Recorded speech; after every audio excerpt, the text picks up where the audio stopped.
শুভ সকাল বন্ধুরা, সবাই কেমন আছো? আশা করি সবাই ভালো আছো।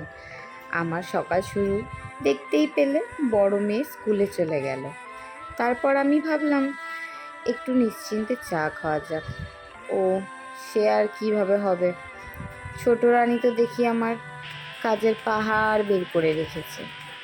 ঘুম থেকে উঠেই সে কাজে লেগে পড়েছে তার। দেখতেই পাচ্ছ, আজ আমার বাড়িতে মনে হয় জামা কাপড়ের বন্যা বইয়ে দেবে। একটা জামা কাপড় মনে হয় আর আস্ত থাকবে না, সব বাড়ির বাইরে পড়ে থাকবে। এত দুষ্টু! উফ!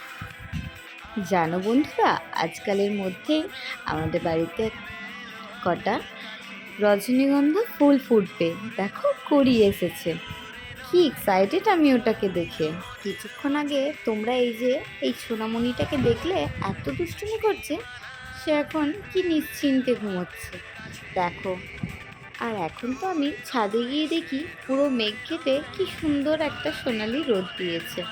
যত কাপড় জামা তারাও রোদ দেখতে পাচ্ছে কতদিন পর।